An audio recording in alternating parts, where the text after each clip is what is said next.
नमस्कार साथियों, आप सभी का पुनः स्वागत है आपके अपने यूट्यूब चैनल देवांगन क्लासेस पर। चलिए दोस्तों, बहुत ही बेहतरीन सेशन आज से हम लेकर के आ रहे हैं इंग्लिश पेडागॉजी जिसमें सभी लोगों को दिक्कतें आती हैं, है ना? बाल विकास पढ़ना, हिंदी पढ़ना, गणित पढ़ना तो ईज़ी लगता है, लेकिन इंग्लिश पेडागॉजी में सबसे ज़्यादा समस्याएँ आती हैं। तो ज़रूरी क्या है कि आपको जो इंग्लिश वाले टर्म्स हैं, इसका हिंदी में ज्ञान होना बहुत ज़रूरी है ना? लर्निंग एक्विजिशन अगर हम इसको हिंदी में ट्रांसलेट करके आपको बताएँ और सारे पॉइंट्स को एक-एक करके समझाने का प्रयास करें, तो आप इस चैप्टर के बारे में बखूबी से जान पाएँगे, समझ पाएँगे। तो चलिए स्टार्ट करते हैं। अगर आपने हमारे चैनल को सब्सक्राइब नहीं किया है, तो बिल्कुल सब्सक्राइब कर दीजिएगा और अपने दोस्तों को भी शेयर कर दीजिएगा ताकि अगर वो भी सीजी टेट की तैयारी कर रहे हैं, चाहे वो पेपर 1 हो या पेपर 2 हो, तो वो हमसे जुड़ कर के अपनी तैयारी को जारी रख सकते हैं। ठीक है? क्लास हम पढ़ेंगे थोड़ा-थोड़ा जो आपको इम्पोर्टेंट है, जो आपके सिलेबस में दिया गया है, उसी पर हम पॉइंट टू पॉइंट चर्चा करेंगे। एक-एक क्लास के पश्चात हम उसका एमसीक्यू भी करेंगे ताकि जो चीज़ें हम क्लास में जो है पढ़े रहते हैं, वो सारी चीज़ें हम उस क्वेश्चन में भी जो है ला सकें, ठीक है? चलिए स्टार्ट करते हैं। सबसे पहला चैप्टर आता है आपका इंग्लिश पेडागॉजी का लर्निंग एंड एक्विजिशन, ठीक है? लर्निंग एंड एक्विजिशन आइए समझते हैं लर्निंग एक्विजिशन क्या होता है? किस तरीके से इसको डिफाइन करते हैं। सबसे पहला पॉइंट हेडिंग डाल लीजिएगा सभी लोग, इक्विजिशन के बारे में। इक्विजिशन क्या होता है, कैसे होता है, बच्चा किस तरीके से सीखता है, इन सभी पर हम चर्चा करेंगे। तो सबसे पहला पॉइंट है इक्विजिशन। सबसे मेन पॉइंट इसमें आता है नेचुरल प्रोसेस यानी प्राकृतिक प्रक्रिया। जो हमारा इक्विजिशन होता है ये कैसा होता है, एक प्राकृतिक प्रक्रिया जो है होती है, यानी अपने आप क्या करता है बच्चा सीखता है ना? आपने देखा होगा छोटे-छोटे जो बच्चे होते हैं, है ना? लगभग साल भर होने को जब आता है या उससे ज़्यादा जब आता है तो धीरे-धीरे बच्चा जो है एक-एक शब्द को सीखने का जो है प्रयास करता है और बोलने का जो है प्रयास करता है ना भई? अगर हम जैसे हम छत्तीसगढ़ में रहते हैं, तो बच्चा क्या करता है छत्तीसगढ़ी में बात करना स्टार्ट करता है, जैसे ही वो बोलना चालू करता है, छत्तीसगढ़ी में जो है बात करना स्टार्ट करता है।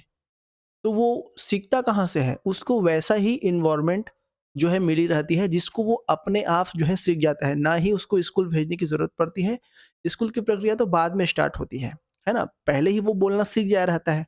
तो ये प्रक्रिया कैसे चलती है? प्राकृतिक तरीके से, प्राकृतिक रूप से जो है चलती है। तो सबसे पहला पॉइंट हमारा आता है कि जो एक्विजिशन होता है वो नेचुरल प्रोसेस होता है। एक क्या होता है? प्राकृतिक प्रक्रिया। तो आपको नेचुरल प्रोसेस जो है याद रखना है, ये इंग्लिश वर्ड जो है आपको याद रखनी है, ठीक है? दूसरा पॉइंट महत्वपूर्ण आता है इसमें, बच्चा क्या करता है भाषा को सुनकर और देखकर अपने आप क्या करने लगता है, सीखने लगता है। ये पॉइंट क्या कहता है? सुनकर और देखकर। सुनकर कैसे सीखेगा? अपने माता-पिता से। भई उसके माता-पिता बच्चे के सामने या उसके आस-पास में रह कर के छत्तीसगढ़ी में बात करेगा या हिंदी में बात करेगा या इंग्लिश में बात करेगा, जो भी उसका एनवायरनमेंट का जो लैंग्वेज रहेगा, उसी के अनुसार वह क्या करता है, सीखने का प्रयास करता है। कैसे? सुन कर के, देख कर के, है ना? तो ये बच्चा क्या करता है, अपने आप सीख जाता है। तीसरा पॉइंट क्या कहता है, इसके लिए किसी भी प्रकार की फॉर्मल ट्रेनिंग की आवश्यकता नहीं होती, है ना भई? ट्रेनिंग करवाने की ज़रूरत नहीं है बच्चों को, वो अपने आप सीख जाते हैं क्योंकि वैसा ही उनको एनवायरनमेंट मिला रहता है। छोटा बच्चा के आस-पास में बहुत सारे उसके दोस्त यार हैं, बहुत सारे दादा, नाना, नानी, ये सारे के सारे उसके आस-पास मौजूद होते हैं, जो बच्चे से बात करते हैं, उसको खिलाते हैं, है ना भई? और बातें करते हैं, सिखाने का प्रयास करते हैं, तो उसको अलग से ट्रेनिंग देने की आवश्यकता नहीं होती, वो अपने आप एनवायरनमेंट के हिसाब से अपने आप को क्या कर लेता है, ढाल लेता है और वैसा बन जाता है। तो ये सारे पॉइंट किसके अंतर्गत आते हैं? इक्विजिशन के पहले पॉइंट यानी नेचुरल प्रोसेस के अंतर्गत आते हैं। चलिए अगला पॉइंट हमारा आता है दूसरा, सबकॉन्शियस प्रोसेस यानी इसको कहा जाता है अवचेतन प्रक्रिया। सबकॉन्शियस अवचेतन, अवचेतन मतलब क्या समझे कि किसी भी प्रकार की चेतना लगाने की या दिमाग लगाने की आवश्यकता नहीं होती, है ना भई? यह कैसे होता है? एक सबकॉन्शियस प्रोसेस है, लर्नर को पता भी नहीं चलता कि वह भाषा को सीख रहा है। लैंग्वेज जो होती है वो माइंड में अपने आप क्या होने लगती है? स्टोर होने लगती है ना भई? बच्चा को सिखाना पड़ता है क्या? नहीं पड़ता। क्यों? क्योंकि किसी भी प्रकार की उसको चेतना देने की आवश्यकता नहीं है, वो खुद ब खुद जैसा उसको एनवायरनमेंट मिल रहा है उसके हिसाब से अपने आप उसके माइंड में जो है वो चीज़ें बढ़ने लगती है, आने लगती है, स्टोर होने लगती है ना? तो हम कह सकते हैं कि जो एक्विजिशन होता है ये कैसे होता है, एक सबकॉन्शियस प्रोसेस है, अवचेतन प्रक्रिया है, किसी भी प्रकार की चेतना या अपना दिमाग लगाने की आवश्यकता नहीं पड़ती। लर्नर खुद ब खुद क्या करने लगता है, उस भाषा को सीखने लगता है। जो भी भाषा उसको सिखा दो, अगर आप बच्चों को अगर आप जैसे आपने देखा होगा छत्तीसगढ़ी में हम रहते हैं छत्तीसगढ़ में, तो छत्तीसगढ़ी सीख जाता है ना भई? अगर वही बच्चा अ, अगर वही बच्चा जो है उत्तराखंड में या वही बच्चा अगर आप साउथ इंडिया में देख लो, अगर वहाँ पे वो पैदा हुआ है, वो उसी तरीके से उसकी जो है लोकल लैंग्वेज सीख जाता है। तो उसको किसी भी प्रकार की हमको सिखाने की ज़रूरत नहीं पड़ती। अपने आप वो भाषा जो है उसके माइंड में स्टोर हो जाती है। ठीक है? चलिए तीसरा पॉइंट हम समझते हैं। विदाउट सिस्टमैटिक प्रैक्टिस यानी बिना किसी सीक्वेंस के, बिना किसी अभ्यास के भी बच्चा क्या करने लगता है, उस भाषा को सीखने लगता है। एक्विजिशन में कोई सिस्टमैटिक प्रैक्टिस या फॉर्मल एक्सरसाइज की आवश्यकता नहीं होती, ना ही कॉपी राइटिंग की ज़रूरत होती है और ना ही ग्रामर ड्रिल्स की जो है ज़रूरत पड़ती है ना? भाषा भई बच्चे को ऐसा थोड़ी ना है कि चलो छोटा बच्चा है तो इसको हम ग्रामर सिखा दें, पहले टेंस पढ़ाएँगे, फिर ये सब दुनियादारी पढ़ाएँगे, फिर वो बोलना जो है सीखेगा। ऐसा नहीं है ना? लैंग्वेज सीखने के लिए हमको किसी भी प्रकार की ग्रामेटिकल ड्रिल्स की ज़रूरत नहीं पड़ती, ना ही कॉपी राइटिंग की ज़रूरत पड़ती है, ना ही कोई फॉर्मल एक्सरसाइज़ करने की ज़रूरत पड़ती है। यानी किसी भी प्रकार की कोई सिस्टमैटिक प्रैक्टिस करवाने की उसको आवश्यकता नहीं होती। विदाउट किसी सिस्टमैटिक प्रैक्टिस के भी बच्चा क्या कर लेता है, भाषा को सीख जाता है। ठीक है? चलिए, चौथा पॉइंट हम समझते हैं, refer to first language L1। है ना भई? फर्स्ट लैंग्वेज हमारा क्या होता है? आप सभी जान रहे हैं कि फर्स्ट लैंग्वेज हमारा मदर टंग होता है ना? तो एक्विजिशन मुख्य रूप से फर्स्ट लैंग्वेज यानी मदर टंग से जो है संबंधित होता है, मातृभाषा जिसको अपन कहते हैं मातृभाषा। फर्स्ट L1 फर्स्ट लैंग्वेज जिसको कहा जाता है, जो हमारी मातृभाषा है, जिस भाषा में हम सीखते हैं। छत्तीसगढ़ में जनरली अपन हिंदी को जो है मातृभाषा कहते हैं, क्योंकि हिंदी भाषी जो है राज्य है। छत्तीसगढ़ी भले ही हम बोलते हैं लेकिन हिंदी भाषी राज्य बोलते हैं, तो छत्तीसगढ़ी जो हिंदी होता है ये हमारा मातृभाषा कह सकते हैं, मदर टंग जो है कह सकते हैं। L2 हम किसको बोलेंगे, जो हमारा द्वितीय भाषा है, जिसको हम सीख करके, पढ़ करके जो है आए रहते हैं, चाहे वो कोई भी भाषा हो, चाहे वो इंग्लिश हो, संस्कृत हो या अदर भी कोई भाषा हो, उसको हम दूसरी भाषा जो है कहते हैं, जिसको अपन सीखते हैं।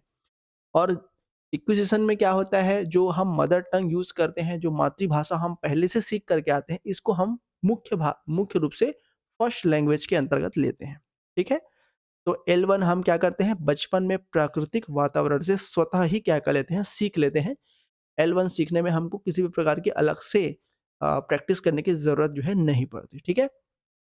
चलिए, पाँचवा आता है ऑटोमैटिक नॉलेज। ऑटोमैटिक नॉलेज अपने आप हमको जो है उस चीज़ का ज्ञान होने लगता है। भाषा का ज्ञान ऑटोमेटिकली डेवलप जो है क्या होने लगता है।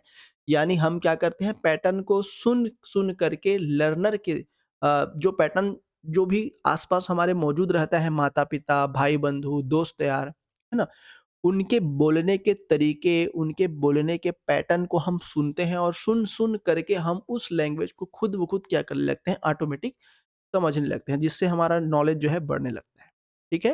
तो ये हो जाएगा हमारा 5वाँ मुख्य पॉइंट। छठवां मुख्य पॉइंट हमारा आता है, no use of grammatical rules. अभी हमने जस्ट चर्चा किया था कि हमको किसी भी प्रकार की ग्रामेटिकल या ग्रामर ड्रिल्स की जो है आवश्यकता नहीं पड़ती, है ना? तो भाषा बोलने के लिए आपको किसी भी प्रकार की ग्रामेटिकल रूल्स की जो है ज़रूरत नहीं पड़ती। एक्विजिशन में ग्रामेटिकल रूल्स कॉन्शियसली फॉलो नहीं किए जाते, फिर भी भाषा धीरे-धीरे क्या हो जाती है, शुरू में आपने देखा होगा बच्चों को, है ना? जैसे कोई छोटी बेबी है, तो वो कभी-कभी पढ़ता हूँ, ऐसे करके बोल देती है, जबकि उसको पढ़ती हूँ ऐसे बोलना चाहिए, है ना? तो वो चीज़ें शुरू में एरर आता है, लेकिन जैसे-जैसे वो प्रैक्टिस करने लगता है बोलने का, है ना? भाषा को समझने का, तो धीरे-धीरे वो क्या हो जाती है, अपने आप करेक्ट जो है हो जाती है। तो किसी भी प्रकार की ग्रामेटिकल रूल्स की जो है ज़रूरत यहाँ पे नहीं पड़ती एक्विजिशन में, ठीक है? तो ये एक पॉइंट हो गया। 7वाँ पॉइंट हमारा आता है, प्रैक्टिकल नॉलेज। प्रैक्टिकल नॉलेज इसमें लैंग्वेज का डेवलपमेंट प्रैक्टिकल नॉलेज से होता है। लर्नर रोज की कम्युनिकेशन से जो है भाषा को क्या करने लगता है, सीखता है ना?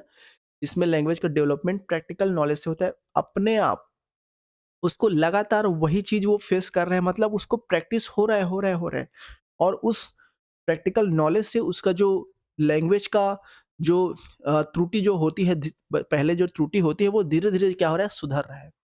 तो लगातार प्रैक्टिस उसको मिल रही है नॉलेज की, तो वो भाषा को क्या कर रहा है, सीख रहा है।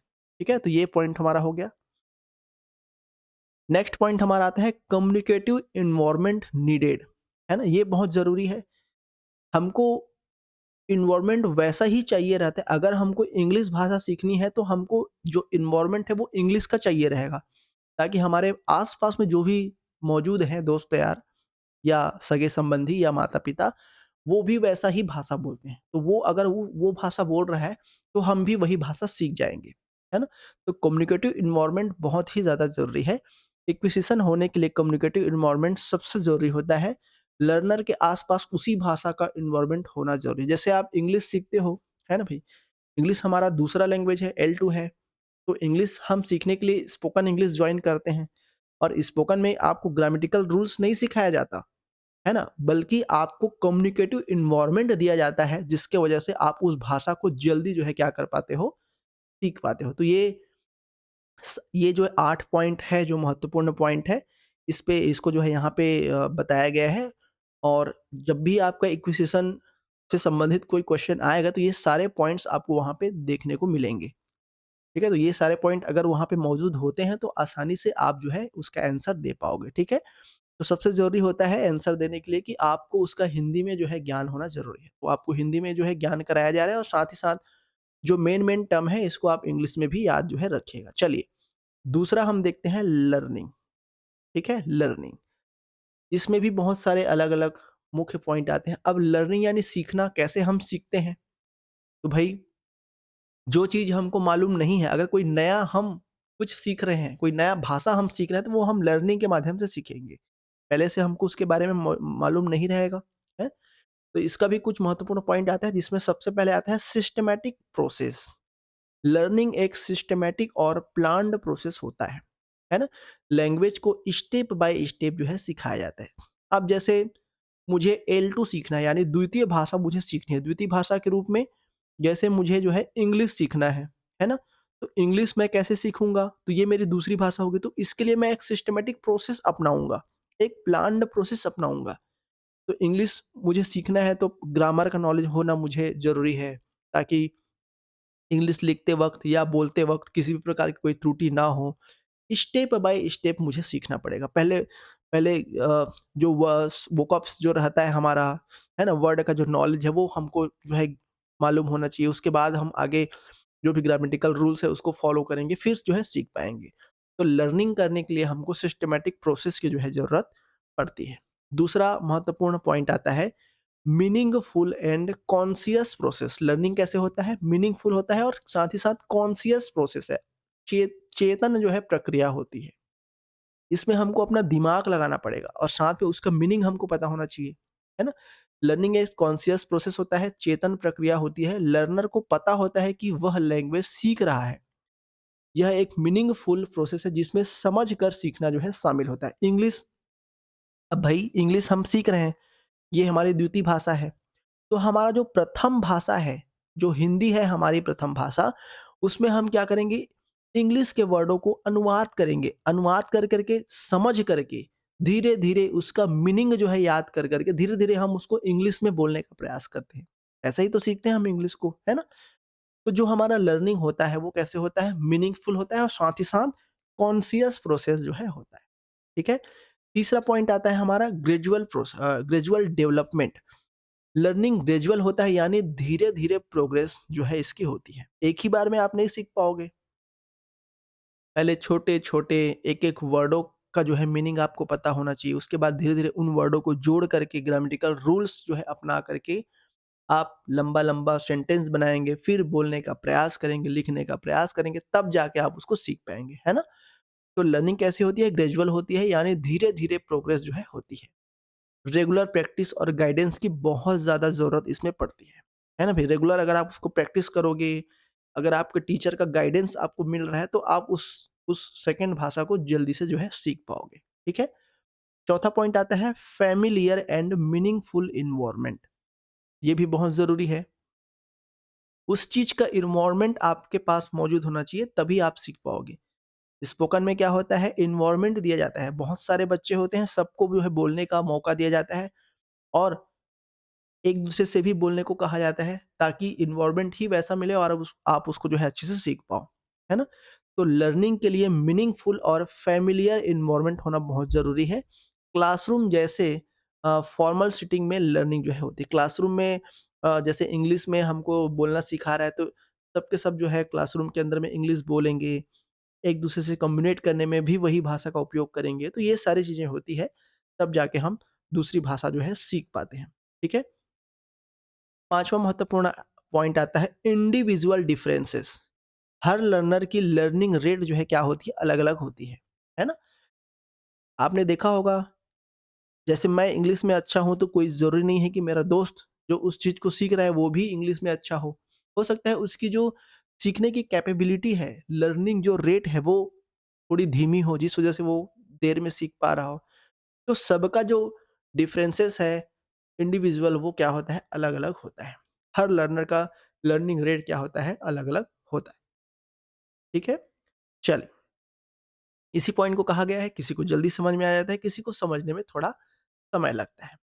6वां पॉइंट आता है teacher's role, motivation, knowledge and experience. ये बहुत ज़रूरी है। टीचर की क्या भूमिका है उस भाषा को सीखने में, उस द्वितीय भाषा, उस L2 को सीखने में टीचर की क्या भूमिका है? अगर आपको अच्छा इंग्लिश का टीचर मिला है जिसको नॉलेज बहुत अच्छा हो, हर एक डाउट को आप क्लियर कर पा रहा है वो टीचर, तो आप उसको जो है बेहतरीन तरीके से सीख पाएँगे, जल्दी सीख पाएँगे। तो टीचर का मोटिवेशन, टीचर का नॉलेज और उसका एक्सपीरियंस जो है क्या करता है द्वितीय भाषा सीखने में बहुत ही महत्वपूर्ण रोल जो है निभाता है, ठीक है?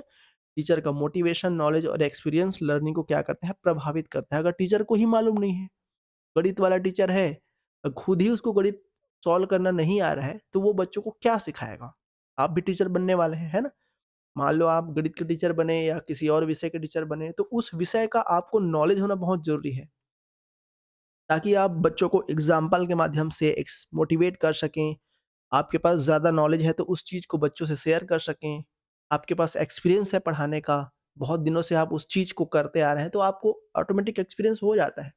तो टीचर का रोल जो है क्या करता है लर्निंग करने में, सीखने में बच्चों को क्या करता है बहुत ही प्रभावित करता है। ठीक है? टीचर का गाइडेंस लर्निंग की स्पीड और क्वालिटी को क्या करती है तय करती है। कितनी अच्छी तरीके से वो टीचर जो है उसको सिखा पा रहा है। तो ये भी डिपेंड जो है करता है। ठीक है? नेक्स्ट पॉइंट आता है मॉडिफिकेशन ऑफ एक्जिस्टिंग नॉलेज। प्रारंभ जो आपके पास पहले से थोड़ा बहुत नॉलेज है उसको आप कैसे मॉडिफाई कर पाओगे ये बहुत ज़्यादा डिपेंड करता है। इंग्लिश स्पोकन जब हम जाते हैं तो हमको ऐसा तो नहीं है कि इंग्लिश के बारे में कुछ भी नहीं पता। थोड़ा बहुत तो हमको एक्जिस्टिंग नॉलेज रहती ही है ना? बस हमको सही मोटिवेशन, सही नॉलेज और सही एक्सपीरियंस की टीचर अगर मिलता है, तो उस चीज़ को हम अच्छे तरीके से और जल्दी जो है सीख पाते हैं। तो लर्निंग से लर्नर के एग्जिस्टिंग नॉलेज, बिहेवियर और एक्सपीरियंस में बदलाव आता है। नई चीज़ें जुड़ती हैं और पुरानी जो है रिफाइंड हो जाती है। हो सकता है कि हम कुछ चीज़ों को गलत तरीके से पढ़ते आ रहे हैं और अगर हमको अच्छा टीचर मिला तो वो हमारे जो एग्जिस्टिंग नॉलेज है उसको बदल करके, उसको रिफाइंड करके क्या करता है और नई से नई चीज़ों को जोड़ने का प्रयास करता है। तो ये जो है बहुत ज़्यादा डिपेंड करता है, ठीक है? 8वां पॉइंट आता है use of grammatical rules and vocabs. दूसरा भाषा यानी लर्निंग सीखने में हमको ग्रामेटिकल रूल्स की वोकैब्स की जो है ज़रूरत पड़ती है क्योंकि हमारा वो फर्स्ट लैंग्वेज नहीं है ना भाई? हमको उससे संबंधित वर्ड चाहिए, वोकैब्स चाहिए, रूल्स चाहिए तभी हम उसको अच्छे तरीके से सीख पाते हैं। तो लर्निंग में ग्रामेटिकल रूल्स, वोकैब्युलरीज़ और फॉर्मल टेक्निक्स का जो है उपयोग किया जाता है और रूल्स को कॉन्शियसली प्रैक्टिस जो है किया जाता है ना? बचपन में हम पढ़ते थे ना, टेंस पढ़ते थे तो रट-रट के आते थे इसका फ़ॉर्मूला क्या है? क्या इसका नियम रहेगा? उसके हिसाब से हम जमा-जमा करके उसको प्रैक्टिस करते थे, है ना? कॉन्शियस प्रैक्टिस की जो है बहुत ज़्यादा ज़रूरत पड़ती है दूसरी भाषा सीखने के लिए। नेक्स्ट पॉइंट आता है फॉर्मल सिचुएशन। लर्निंग अक्सर फॉर्मल सिचुएशन में होती है जैसे classroom, training session, syllabus based study आदि। है ना? फॉर्मल से एक फॉर्मल तरीका होता है उसको पढ़ने के लिए, चाहे आपको एनवायरनमेंट क्लासरूम के तरीके से मिले या कोई ट्रेनिंग सेशन आप अटेंड कर रहे हो या सिलेबस, जैसे हम टीचर की तैयारी कर रहे हैं या सीजीटेट की परीक्षा दिला रहे हैं, तो हमारे पास एक सिलेबस मौजूद है। उसके हिसाब से हम अपना जो है पढ़ने का टाइम टेबल बनाएँगे, उसके हिसाब से हम फॉर्मल तरीके से उसको हम पढ़ने का प्रयास करेंगे। तो ये सारी चीज़ जो है इसमें होती है। ठीक है? तो ये कुछ महत्वपूर्ण पॉइंट थे, जिसमें हम लर्निंग और एक्विजिशन में आज जाने। उम्मीद करते हैं सबको समझ में आया होगा। अगर कोई डाउट है तो आप वीडियो को वापस से जो है देख सकते हैं। तो चैप्टर 1 में लर्निंग और एक्विजिशन हमने कुछ महत्वपूर्ण पॉइंटों को पढ़ा। अब नेक्स्ट क्लास में हम इससे संबंधित महत्वपूर्ण क्वेश्चंस करेंगे। तो जो-जो मेन पॉइंट आपको बताया गया है, उस पॉइंट को आप अच्छे से समझ जाइएगा, देख लीजिएगा, पढ़ लीजिएगा और याद रखिएगा। ताकि जब हम क्वेश्चन बनाएँ तो वो चीज़ें आपको वहाँ पे दिखे और आप आसानी से उसको बना पाओ। ठीक है साथियों? चलिए मिलते हैं अगले क्लास में, तब तक के लिए स्वस्थ रहिए, मस्त रहिए और देखते रहिए देवांगन क्लासेस। धन्यवाद।